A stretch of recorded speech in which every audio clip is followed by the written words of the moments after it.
We've got Philip van der Walt at Kingston Park, looking forward to Friday's home game against Exeter Chiefs. Philip, how are the lads shaping up for this one?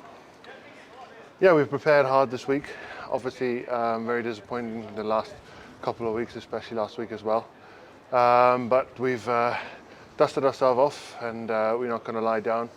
So we're motivated for this weekend, and as always, we're going to try our best and come out swinging. You mentioned the Sale game last weekend. What have been the main learnings from that one?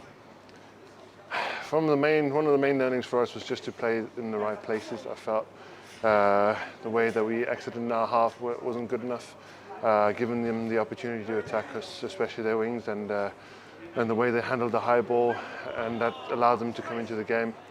Obviously, a lot of other things we can work on, but those were one of the main things we're focusing on this week. It's been a tough start to the season. We're yet to get that first win. As a more senior player, what's your sort of role in these situations? Do you kind of help drive the chat and help the coaches?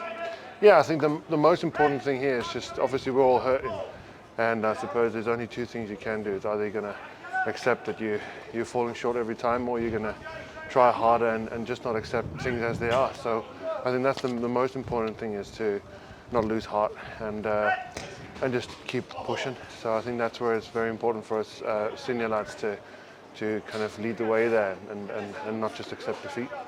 As much as it's been a tough start for ourselves, Exeter also come into this game having not won a match. I mean, what do you think their mindset's going to be? It's a long old trip of Friday night at Kingston Park as well. Theirs will be the exact same as ours. We're desperate for our first win. We're desperate to get our campaign going, and that would be exactly the same.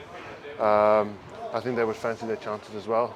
So I think it would be a highly motivated team coming here, and I think it will be a fight for us to get the first win on both ends.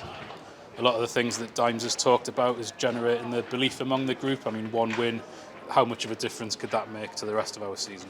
It'll be massive, especially in this group. It's been a tough time, but we're not gonna feel sorry for ourselves. But it will definitely make a big difference to us, and hopefully it will be a springboard for us to play with confidence even more. And yes, and like we said from the start of this year, we're not here to make the numbers up, but we have to prove that first. And I hope this week, by what we do, the way we do it, that will allow us to actually, live out that mantra that we speak of. Philip, thanks for your time. Thank you very much, Millie.